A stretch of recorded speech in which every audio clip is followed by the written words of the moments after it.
Welcome to today's GNCC webinar and held in partnership with the Ontario Chamber of Commerce, focused on the Ontario Economic Report, a landmark research platform offering a unique perspective on the experience of businesses of all sizes across the province. The report is a data-driven, evidence-based document rooted in the Ontario Chamber's annual survey of its members, the Business Confidence Survey. This year, the data and content contained within the report reflects the unprecedented year that was 2020 and the unpredictability of 2021, examining the economic crisis created by COVID-19 pandemic and the disproportionate impact it has had on certain businesses and individuals in Ontario. My name is Mishka Balsom, and I will be your moderator for the next hour.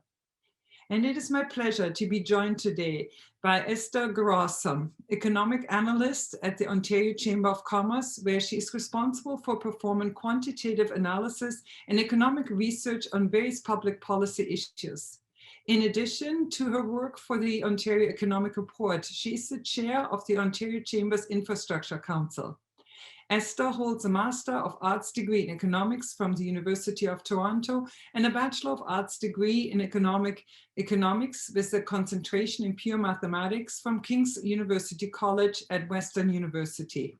Ester, we're really pleased that you are able to be with us this morning. And now let me just go over the format for today. So for the first 10 minutes, we're going to have a presentation that is giving you an overview of the report, some of the findings within the report. And then the presentation is followed by a Q&A session. You are currently, as a participant, on mute, but we really want to encourage interaction right following the presentation. If you have a question, there are two options that are available to you. If you look on the right-hand side of your screen, you will actually see that there's a symbol of a hand right beside your name. By clicking that, we will see on our end that you would like to ask a question and we will unmute you. So please watch for it. And the second option that is available to you is called the chat function, which most of you are likely very familiar with at this point. It's a field where you can type in the question. We can see it on our end. And please know that we are more than committed to getting to all the questions that are there, as well as the high number of questions that have come to us via social media and or our email. So thank you for that. And now, Ester, on that note, over to you. Thank you, Mishka, for the introduction, and good morning, everyone. I'm excited to be here and to share our work and findings with all of you from the 2021 Ontario Economic Report, which is better known as the OER. So here I'm just going to open up this. Now, the Ontario Economic Report is based on the results of an annual business confidence survey that gets distributed to thousands of businesses across Ontario each year. The analysis provided in this year's report was conducted and written by my colleagues and I from the policy team at the Ontario Chamber of Commerce. For background, the Business Confidence Survey was conducted across 3 separate rounds last year, and we have been measuring business confidence since 2011 to get a better understanding of business sentiment in Ontario, as well as any developing trends. Just as a friendly reminder, if you haven't yet had a chance to check out our online interactive report, I highly encourage you to do so. We put a lot of work into it to make it user-friendly and applicable to anyone who's looking to compare data on region versus sectors. So I'm hoping that we'll also have a chance to take a look at that during the Q&A period. Here you'll see the different dates that we had each round of the survey in field. So round 1 was in field between September 3rd and September 23rd. Round 2 was in field between October and November, and the final round was in field between November and December. Most of what you'll see in this presentation are weighted averages of these 3 rounds and will be labeled as Fall 2020. The plan is to review high-level findings from the Ontario Economic Report at a provincial level, but I'm happy to go into more detail regarding the data and findings that we gathered from organizations in the Hamilton-Niagara region during Q&A. So we typically ask respondents 2 questions to get a better idea of what business confidence looks like throughout the province. The first question that we ask is, how confident are you about Ontario's economic outlook? Here, 21% of respondents expressed confidence levels, and this is compared to 23% last year. In terms of the second question that we ask, how confident are you about your organization's economic outlook? We saw 48 of respondents expressing confidence in their own outlook, which is just under half, and this is compared to 60% from last year. In general, we've seen declines in both measures of confidence, but we found, more importantly, we found that the pandemic has had an uneven impact across business size, sector, demographics, and regions. And one thing to note here is that our survey from last year found business confidence reached a record low in 2020. So just as an example of how the pandemic has affected businesses and sectors differently, small businesses expressed 20% level of confidence in Ontario's economic outlook. And this was the smallest or the lowest level of confidence relative to bigger companies, so medium and large sized businesses. Looking at sectors specifically, accommodation and food services, arts, entertainment, and recreation, as well as retail trade, all expressed the lowest levels of confidence relative to other sectors. In general, this is something that's not too surprising, given that a lot of these industries require face-to-face contact and have had to deal with some of the most stringent lockdown measures during the pandemic. From a regional perspective, we didn't see any clear association between the data that we collected with COVID case counts. So for example, Toronto obviously has some of the highest COVID case counts, yet confidence levels in that region remained relatively high at 19%, which is very close to the provincial average of 21%. The following question that we ask is, or the follow-up question that we asked to that is, what are their top reasons for their lack of confidence and what are the top reasons for their confidence? We found that the top 3 reasons for pessimism were a high level of national debt, a high level of provincial debt, and the provincial government recovery or stimulus plans. It's important to note here, though, that these questions were asked before many of the provincial measures were announced later on, including those in the 2020 Ontario budget. It's also likely that these reasons were listed as top reasons for pessimism, given the concern for expected future tax hikes. So often we see with businesses that when government has high level of national debt, they tend to expect to see tax hikes in the future. Looking at the top 3 reasons for confidence, the provincial government's response to COVID is listed again as a top reason here, and is followed by buy local campaigns like Canada United and others, and the federal government's response to COVID-19. Now let's take a closer look at the direct impacts of COVID on businesses. So from a staffing perspective, more than half of survey respondents, so 56%, said that their organizations had shrunk over the previous 6 months. 47% of respondents had to let staff go. And again, by digging into the regional and industrial breakdowns that you can find in our interactive report, you'll see more of the uneven impacts that COVID has had. Looking at government support programs and how helpful they've been, as well as their applicability, we found that the federal wage subsidy and the CEBA loan program were identified as the most helpful programs among businesses, and followed by the Canada Emergency Response Benefit. The most widely applicable support was electricity rate relief, followed by the federal CEBA loan and wage subsidy. And again, just as a reminder, these questions were asked prior to several new measures, including the Ontario Small Business Support Grant, which unfortunately we were unable to capture data on, just given the time that the surveys were in field. Looking at the top 4 priorities going forward, businesses have expressed that they'd like to see more help with acquiring credit and capital. They'd like to see tax reforms and encouraging Ontarians to buy local, as well as investments in infrastructure, particularly broadband. This, in fact, the number 1 priority there, which is acquiring capital or credit, turned out to be a priority across sectors, regions, and different business sizes. On a more positive note, we asked respondents whether they believe that the community that they live and work in had enough economic opportunity for their business to thrive. And the second question we asked here was whether they believed entrepreneurship in Ontario would rebound after the pandemic, both of which found that 60% of respondents believe these to be true. Unfortunately, the economic data from that we've been provided to by the Bank of Montreal paints a less than positive picture. So now turning to the Ontario's economic outlook section, here we'll start with the principal economic indicators. So as expected, COVID had a considerable negative impact on Ontario's economic indicators, which all have yet to recover to pre-pandemic levels. From the first line there, Ontario witnessed a steep decline in real GDP growth at -5.6% in 2020, but is projected to see a moderate rebound of 4.8% in 2021. And this is fueled largely in part by expectations for vaccination rollout, the easing of lockdown measures, and hopefully the eventual reopening of the economy. 2020 also saw low business confidence, as outlined before, weakened investment and consumer spending, as well as substantially high unemployment.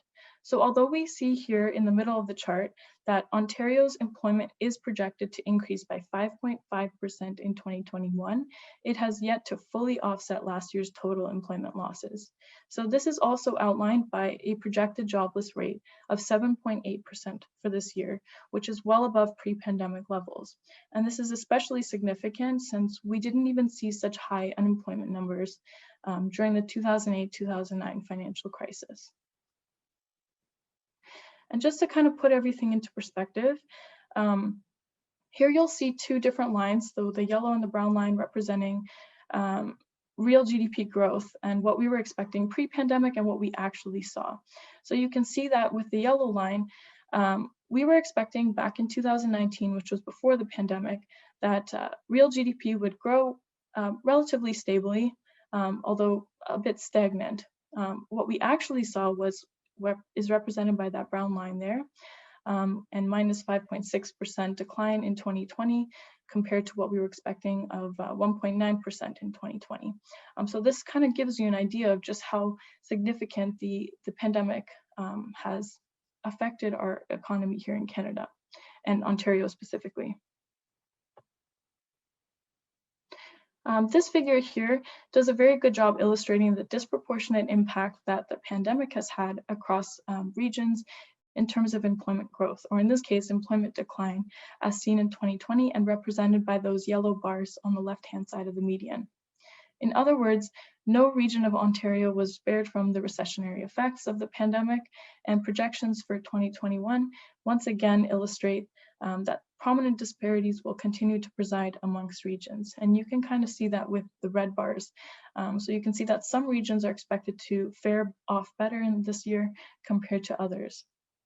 Most notably, and this is quite hard to miss, the Windsor-Sarnia region saw the worst decline in employment growth. And this is likely stemming from the region's reliance on cross-border trade, as well as transportation, distribution, and wholesale trade industry, among others, which have taken a particularly strong hit during the pandemic. Going forward, under the assumption that lockdown and social distancing measures will begin to ease in the latter part of this year, we can expect to see moderate to strong employment rebounds across most regions, and more so in those that have a large share of businesses in sectors like the arts, entertainment, recreation, and food services. So that concludes my overall presentation, or just the high-level findings from the Ontario Economic Report. But I'm happy to take questions and to dive in deeper into the regional specifics. So I'll turn it back. Esther, thank you so very much actually for the overview of the Ontario Chamber's Economic Report. It's really appreciated. And it ties actually into some of the questions that have already come to us early on. And I'm so eager to get actually into some of the specific data that is represented there. But before I jump into that, we received two emails where people asked just, if you can give us a little bit of an overview of like just the history, the methodology, maybe talking there about the Chamber network across Ontario and its overall purpose for this particular report. You touched on some of it, but I thought maybe to just start out before we go into the data, it would maybe be a good starting point and would address some of the questions that have come to us. Yeah, that's definitely important for us to cover. So just starting with the history of the report. So as I've mentioned earlier on, we've been tracking business confidence since 2011. But as a side note, we did used to have a report called Emerging Stronger, which started having discussions about confidence and priorities for government and how businesses are doing after the recession that we saw before. So since 2011, that report gradually changed into what we now know as the Ontario Economic Report. And we've done our best to keep like a certain set of questions the same across all reports so that we can kind of keep track of the trends starting all the way back from 2011. In terms of methodology, typically we distribute the survey to our own list of corporate members, as well as 140 other local chambers of commerce and boards of trade, who then distribute it to their members. We do this in an attempt to get a fair sample size that captures businesses of all sizes and from all industries in Ontario. Now, we normally get thousands of respondents, which is a significant response rate, and it really helps us get a better understanding of what's kind of going on in the business community. This year, we decided to conduct the business confidence survey across 3 rounds as opposed to just 1. So normally we would only have the 1 round of the survey, but we did 3 this year because we were hoping to capture a lot more of the dynamics of how COVID was affecting businesses from month to month. Given these 3 rounds, we then calculated weighted averages that helped us take into account changes in sample size and sample profiling across all rounds. We divided respondents into 11 economic regions, which is what's the standard used by Statistics Canada. And we did this because we were hoping to allow for easier interpretation for the data that we gathered with data that might be found on Statistics Canada. The best way to understand businesses in the Greater Niagara region specifically is to look at the regional data for Hamilton Niagara Peninsula, which are expressed as weighted averages of all rounds. And you will see this throughout the entire Ontario Economic Report, as well as in our online interactive report. General purpose of it, we use the survey to inform our report and identify trends, as well as better understand business sentiments. So this is especially important for the year that we're seeing now and the previous year, given the ongoing crises.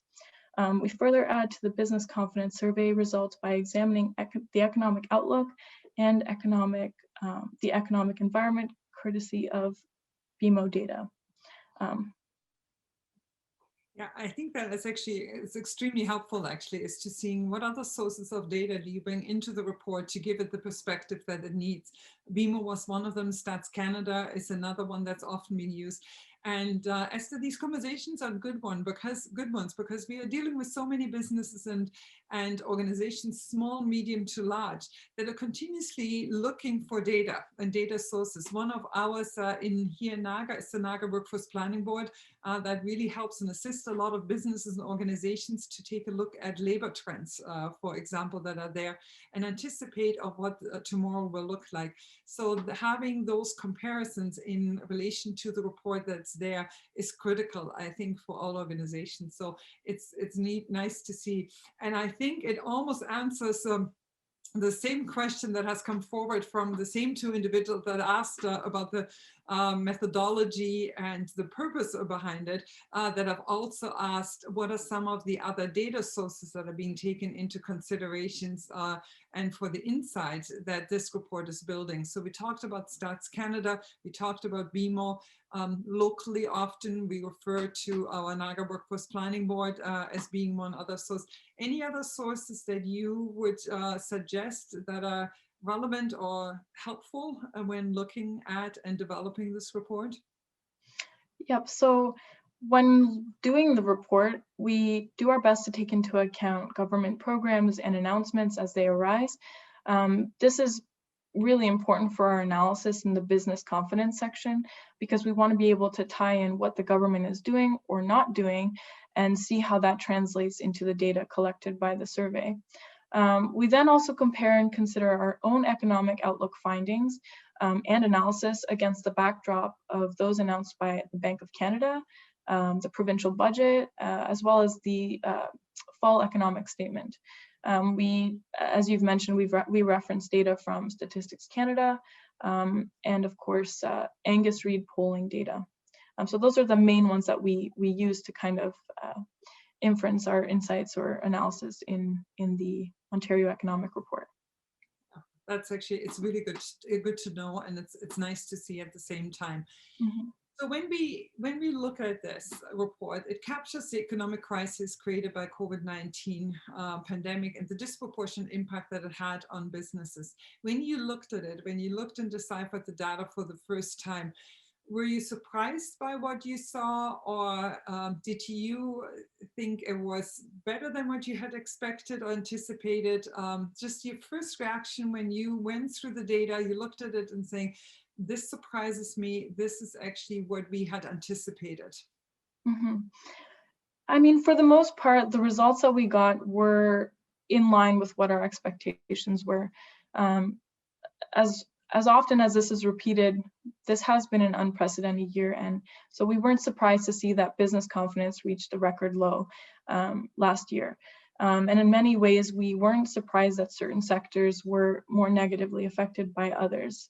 Perhaps what was very insightful for us was to be able to look at which government support programs were the most useful, which ones were the most applicable, and perhaps how might we be able to advocate on behalf of businesses in different sectors to government to help improve support programs or to make support programs more inclusive. Something that we were a little bit surprised by was the 60%, which I mentioned in the presentation. 60% of businesses believing that entrepreneurship will rebound post-pandemic. And this was slightly surprising, just because, you know, given the circumstances, we would expect that businesses might not want to start a new business, or people might not want to start a new business given the conditions that we've seen, or maybe they don't have the resources or the confidence to do so. So we were slightly surprised by that number, and it just kind of highlights the importance for us to continue supporting the entrepreneurship community and to be able to support startup and how important those will be for the economic recovery. It's an interesting point that you're actually making about entrepreneurship, because it's one thing that has actually come up a couple of times where the report kind of hinted at it. Now, historically, sometimes we have been in recessions and they have created and resulted in more entrepreneurship. Partially, it was driven by people losing their employment, maybe not wanting to move to where they could find new employment, and seeing opportunities in the marketplace or community that they're living in, to saying like things are changing, and there's a lot of changes that we have. Like when we look, for example, the impact of technology has on so many sectors, where people are saying, this is some of my expertise and maybe I can take advantage of it and create a business around it or an organization around it. So it's been something sometimes we have historically seen, but I think it's good to see that sometimes out of, you know, bad situations, something good can come out of it by creating more entrepreneurship, and therefore maybe also creating a stronger business-led economic recovery. So this would be good. And I think when we have had conversations with businesses as well, a lot of them have identified new markets and new opportunities within their own business model. Things that they hadn't considered beforehand, or aspects that they had considered but might have never allocated the resources to it to actualize it. Whereas now they have no other option but moving forward with it, and they've taken advantage of it. Mm-hmm. So it's an interesting aspect to see. But I wanted to touch base on this particular question, and that has come forward, and it's related to some more specific data on sectors and geographic regions, and then possibly also looking at demographics. And I'm not sure if the report actually touches on that. But when you take a look at sectors, and I think I look specifically at Niagara, we are very much driven by an accommodation, food services, retail sectors that are high in unemployment. So is warehousing and manufacturing. These are really driving sectors within our economy. Is there a picture that you felt that is emerging, that you've seen when you look at the data, that is sector driven, that might give us an indication of where we're at right now and what might recovery look like? Yeah, so for this question, I will open up our online interactive report. So here you'll see the appendices that we have in the report. Up at the top here, you can see how you can access the document, and even just a simple Google search of Ontario Economic Report 2021 should produce this. But I wanted to take everyone here just to kind of take a look at how they can play around with the different variables that we looked at, how you can break them down by region. So here you can see a drop-down menu and you can select a specific region that you're focusing on. So to your earlier point, yes, several regions saw substantial declines in employment levels compared to others, and a lot of that's tied into specific sectors and industries. A lot of the job losses that we've seen combined with stifled business activity have fed into the decline in real GDP at minus 5.6% that we saw in 2020. The Windsor-Sarnia region saw the largest drop in employment last year, as I've noted in the presentation. And again, this is likely due to their proximity and economic reliance on cross-border trade and relations. It's important to note that many of the disparities we currently see in the economic data predate the pandemic and align with patterns that we've seen even in previous iterations of the Ontario Economic Report. But COVID has certainly amplified such disparities. So here you can kind of play around and compare the confidence level. So you can see for Ontario, confidence levels were at 21%. So 21% of respondents felt confident in Ontario's economic outlook. And this is compared to, so if we go to the Hamilton-Niagara region, only 12% of respondents felt confident in the outlook. And this, of course, explains a lot of the job losses that we've seen even in the industries, the hardest hit sectors, as you've mentioned before. The business confidence survey also looked at whether businesses had grown or shrunk in the 6 months prior to being surveyed. So if we scroll down to, I think it's Appendix C. Yep, so here you can kind of play around and see how each region's businesses expressed whether they will be shrinking or growing, or what their expectations are for growth in the upcoming 6 months, as well as what they've seen in the previous 6 months. So just some high level overview of what we found here.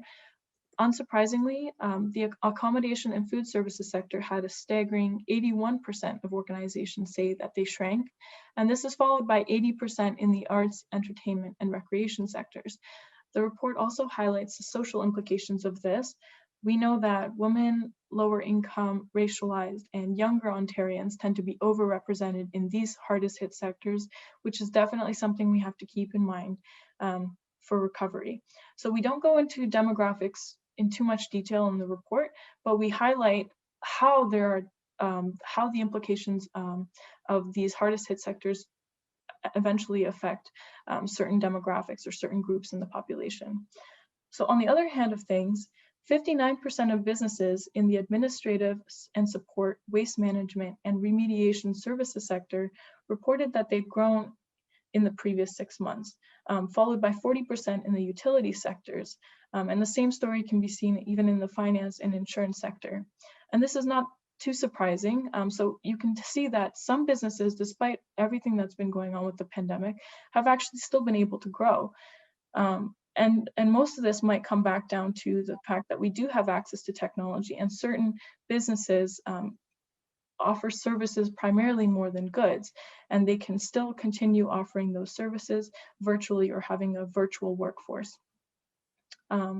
Looking more at sector-specific data, if you recall from the slides, small businesses expressed the lowest level of confidence relative to larger ones, and of course, we saw lower levels of confidence for sectors like the accommodation and food services, arts and entertainment, as well as retail trade.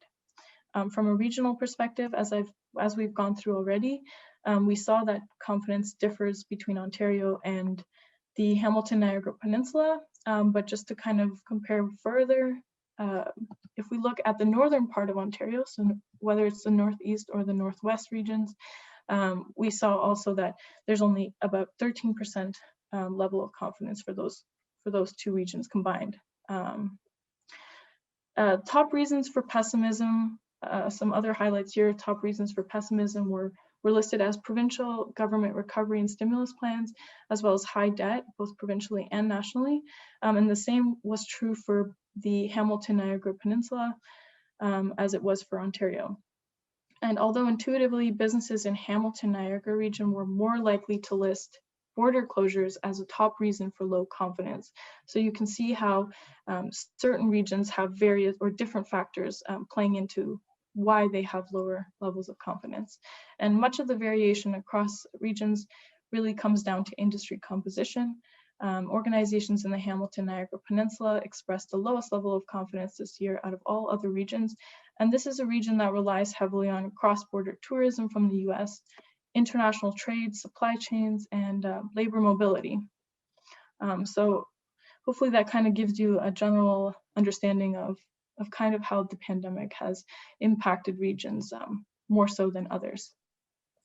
Yeah, I appreciate you breaking it down, and I wanted to just make all of our participants aware that we actually, in the chat function, you will find the link to the report, and it allows you to do is exactly as Esther had done. Look at for your specific sector, look for our specific region here, and to measure the impact or get a sense of what the mood is really there. And we really have to also look at it. We are gathering this data and this information to shape the policy and priorities that we need to move forward. So this is really a tool to move us as a region forward and to ensure that the chambers across Ontario are giving voice to your interests that you need. But we needed to know where these pressure points are. And Esther, you mentioned a couple of times, and you referenced to the business confidence one. And there's a question that has come in, and that consumer confidence, as measured by the Bloomberg Nanos Canadian Confidence Index, it continues on a positive trajectory and has hit a 3-year high. What does that mean when we speak of recovery? When we look at, on the one side, business confidence that is there, but then we're also looking at consumer confidence, which is they're interconnected at the same time. And I was wondering if you can give us some insights on that. Yep, so part of that measure actually looks at households' expectations for housing prices. And considering the low interest rates that we've seen set by the Bank of Canada, it's not too surprising that households are continuing to expect housing prices to go up, which feeds into a higher Bloomberg Nanos index. On the other hand, many of the government supports put in place to help households and businesses have actually contributed to larger savings rates. With growing vaccination rollout, it's reasonable to anticipate that consumers will become more confident and less hesitant about spending their savings or disposable income, with the understanding that more vaccines will likely equate to a sooner reopening of the economy. So, you know, those findings typically align with kind of what our expectations are and what we're anticipating, just given what we're seeing in trends in even household savings rates. And you know what, and I think it's some message that is good for businesses to hear too, that if there is a level of consumer confidence that we see, as you had indicated, the highest level of savings that people have had, eager to actually also move forward at the same time, which means that they will spend it and it will ignite the economy at the same time. So it's good for us and for businesses to know. This is a question by Tisham Mohammed. They're asking, COVID impacted Niagara's tourism industry. What are other industries that may thrive in the next couple of years within the region? So I think this is a really interesting question, and we're often being asked this, and it actually links to what we talked about a couple of minutes ago, and that is actually entrepreneurship, where people are looking at it and saying, we are seeing changes, sector changes, and what new opportunities could come out of that. And I was wondering if you found, when you look at this report or other report, if there's any indication on maybe what we can anticipate. So just as a brief summary, with tourism, we believe that most of those jobs are going to return when things begin to ease, when borders begin to reopen. We don't think that accommodation or those sectors are going to go anywhere necessarily. But for sectors that we're expecting to grow, or that we see from the data are hinting at growth, of course comes back down to anything related to technology. And in fact, many of the industries that can better take advantage of technology and quickly learn how to adopt those technologies for their benefit and to leverage business growth are going to be the ones that are going to see the highest amounts of growth. And we can even see this with the healthcare industry. Not only has this pandemic outlined the importance of making sure that we invest in the healthcare industry and being able to be prepared for future pandemics or future health crises, but it's also led to innovation on the technology front for virtual healthcare. So we can expect to see growth in regions, in industries like that, and even in the energy industry. Many businesses are looking to invest in renewable energy sources and carbon capture. So we can anticipate that any businesses that are taking those into account should be able to see growth because they are leveraging technologies that should help them in their pursuit for business growth. And I think it's a really good point that you're making, and where some of the opportunities lie. And I think we're seeing an accelerated role of technology and digital aspects in all of our business that we have. And we've seen early signs of it. We had seen them prior to the pandemic, but I think they're here to stay, and they've accelerated at a rate much higher than what we had ever anticipated. So I think it does create different opportunities and different ways of us moving forward. This is a question that has come forward from Kara, and it's related to subsidies and government loans. And you had already mentioned some of the subsidies that have been critical and very important and have been important for businesses' survival that has been there. Did the report in any way also provide you with some insight of supports that were not sufficient for some of the sectors? And the second part of her question is, what can we expect once the subsidies expire?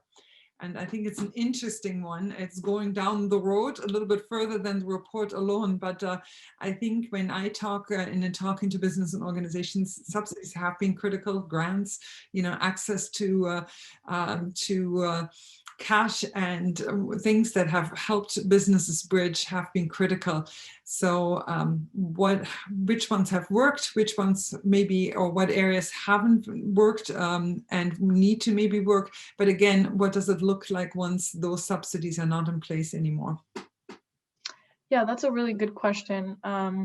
So as I've kind of touched on in the presentation, some of the more useful or helpful support programs that our respondents listed were the Canada Emergency Wage Subsidy, CERB, and the Canada Emergency Business Account interest-free loans, as well as the electricity rate relief.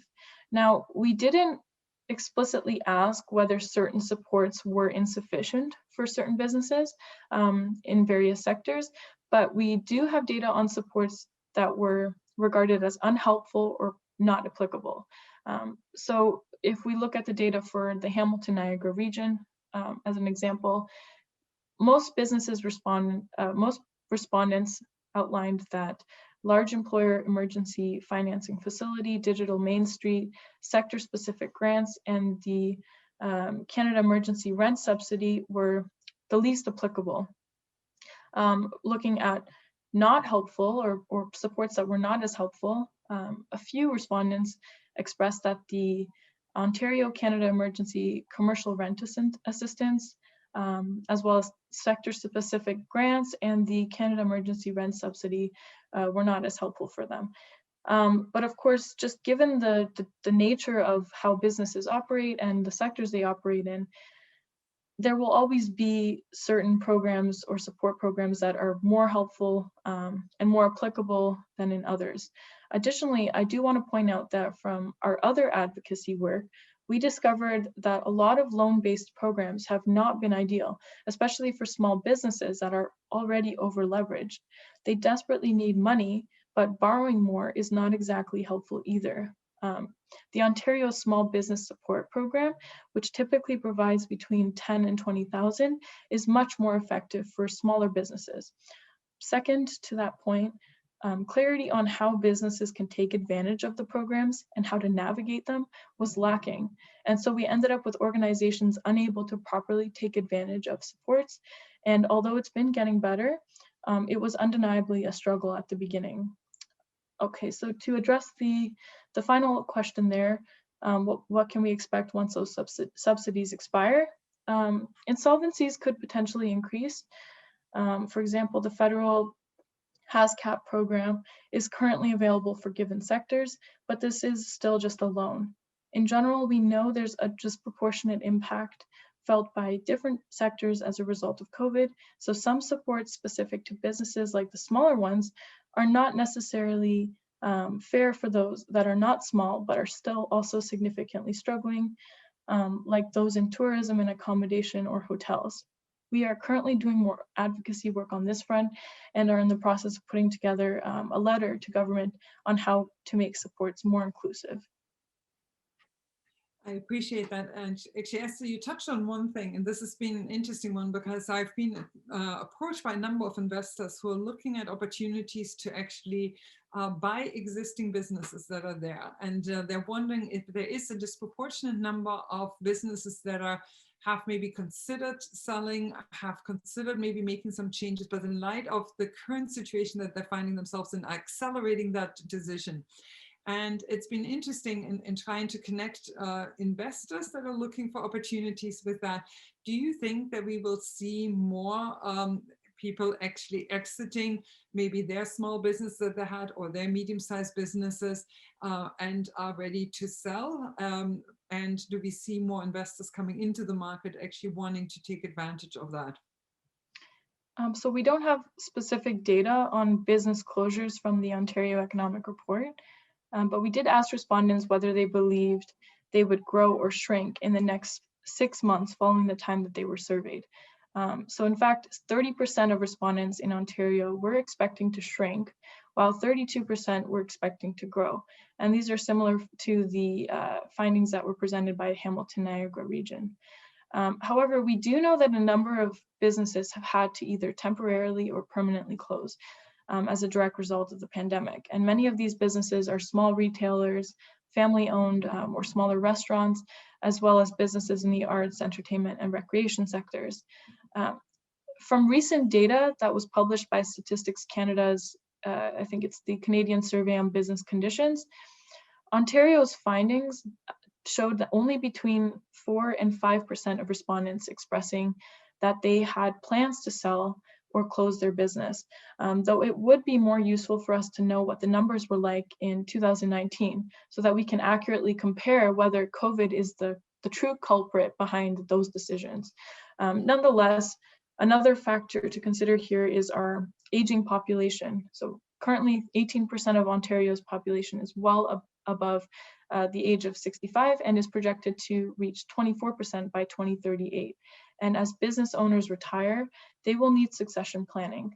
So whether that is selling to investors or transferring ownership to family members, it's hard to tell right now because it's still unclear whether the pandemic will lead some or many to delay their retirement decisions.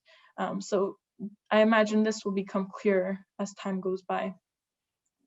It's a very interesting aspect of how our economy will evolve, looking at the high number of privately owned and small to medium-sized businesses that are in place across not just our province, but across Canada. So it's an interesting one to keep our eyes on too. This is a question by Tim, and Tim is asking, last week gloomy headlines read about the collapse of the Canadian economy, which faced its worst retreat since records began, with gross domestic product declining by 5.4%. But other data during the same week tells a different story. It shows that high levels of savings and government income support have bolstered the economic well-being of households, and notably among the youngest groups and those with lower incomes. The gap between the richest and poorest actually declined in the first 9 months of last year. The Bank of Canada governor has also weighed in on the side of a rebound beginning this year. And Tuesday's GDP figures showed the economy already starting to recover in the last 3 months of 2020. And so Tim is asking specifically, what are we to expect this year and how can businesses best prepare for it? But I think this was a really interesting news feed, a news story to show and to follow how the headlines looked at different data and different data sets at different times. And I think it's critical for us to look forward. And I think Tim is right. And actually a lot of people saying like, and wanting kind of to know, it's like the crystal ball to saying like, we're going to be recovering by September of this year or not, but what to expect. And I know you've already touched on it in some of your previous comments, but I thought it's worth addressing it. Yeah, this is quite an extensive question, and it includes a lot of important information, and you're absolutely right.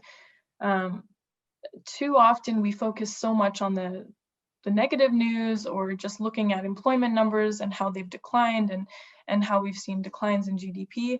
But yeah, by looking at other data, we're seeing other trends as well that kind of say a different story. So as you've mentioned, like an increase in household savings rates, and the fact that the last 3 months of 2020 saw GDP starting to tick upwards. Just something to point out on that, and it's very important to keep in mind is, although we saw that GDP figures started to go up in the last 3 months of 2020, this wouldn't have taken into account the effects of a second lockdown, which took place only days after or only days before the new year. So it would be good to look at what the more recent figures, GDP figures look like, though I imagine off the top of my head that you know, those lockdowns would have stifled any GDP growth in the first quarter of 2021. In terms of what we're expecting this year, the seemingly opposing views, so the sharp decline in GDP but high levels of household savings, it does a good job illustrating just how different the recession that we are experiencing now is from those that we've experienced in the past. Typically, a recession is accompanied by low consumer spending, low household savings, and low consumer confidence. But for the most part, household savings have actually been increasing. And there are a fair amount of individuals who would spend their money if they could. That is, if they had the chance to visit stores in person, travel locally, dine out with friends and family, you know, they'd actually be able to spend their money. Indeed, many consumers are being hindered by lockdown measures and other social distancing requirements that are well beyond their control, as opposed to what you would typically see in a recession where consumer spending behavior is predominantly hindered by their lack of finances or disposable income. So with that in mind, pent-up demand is quite likely going to contribute toward economic growth. And with frequent announcements of more vaccines being approved and delivered to Canada, consumer confidence is beginning to grow. And with growing consumer confidence comes hope for businesses to continue operating. But we can't overlook the realities for many individuals and businesses that have experienced an outsized negative impact on their financial well-being. So particularly individuals in racialized groups, single parents, and even those that were not in a financially stable position pre-pandemic. More specifically, I know BDO Canada has an affordability index, which found that 1 in 5 Canadians say that they are better off as a result of the pandemic, but on the other hand, nearly 2 in 5 say that their personal finances have deteriorated during the first wave. And it also found that those who are worse off are nearly 4 times more likely to say that their debt load is overwhelming. So how can businesses prepare during this uncertainty? So to this, I would say that the situation is still very much unpredictable. A lot of preparations around this uncertainty are contingent on what sector the business falls in, the type of business that it is, and even its location, as we've seen all throughout the Ontario Economic Report and the findings from the Business Confidence Survey. But we do know that the pandemic has underscored the importance of businesses, particularly small ones, to have an online presence and to digitize their services. We've seen many businesses pivot, and if anyone is interested in reading up more on that topic, I'd recommend checking out a report that my colleague wrote called Small Businesses and a Big Impact. So that report underscores the digital divide in our economy. For example, broadband access is lacking in rural and remote communities, and this has hampered access to business supports. On the plus side, however, the pandemic's push toward virtual work has opened up a more distributed workforce. So prior to COVID, it was much harder for remote businesses to attract talent, but perhaps now their skills management and talent attraction strategies will ensure their ongoing competitiveness. Yeah, I think you're making some really good points.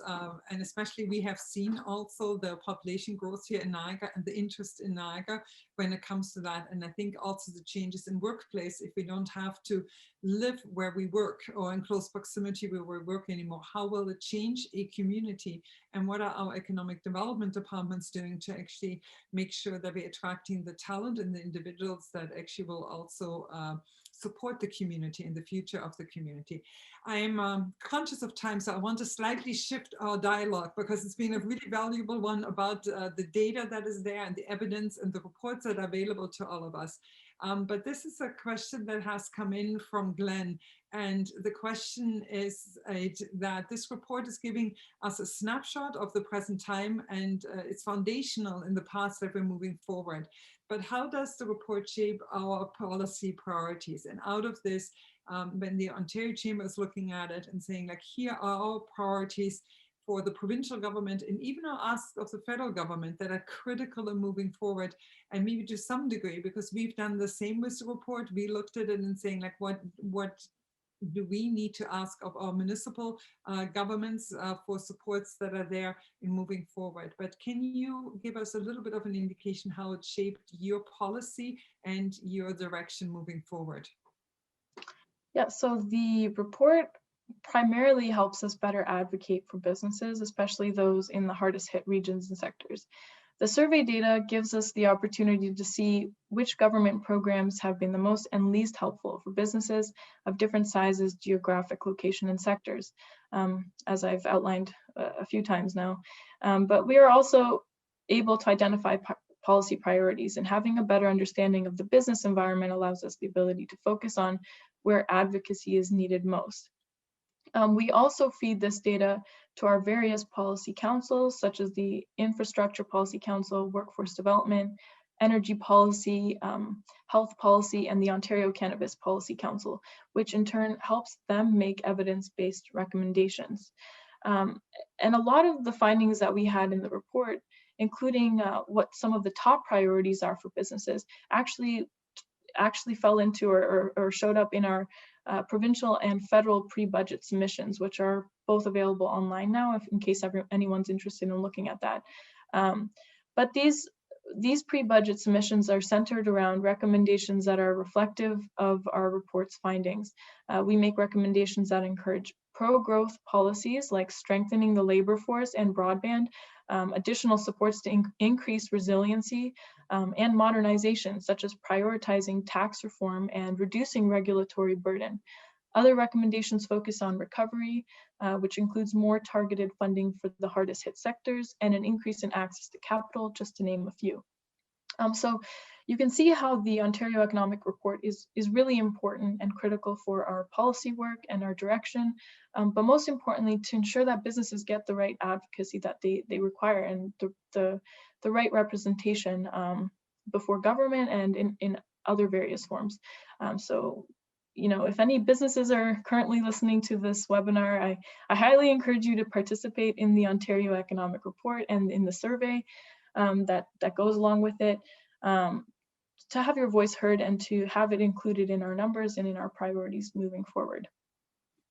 You mentioned a couple of reports, and I just want to let all of our participants know that we will share links to those reports in either a follow-up email to you, because We were part of also shaping the provincial and federal pre-budget submissions that were there, and making sure that we gave voice to your interests that you have. And then there was also, as I mentioned, the small business report that has come out, which has been a really valuable one too.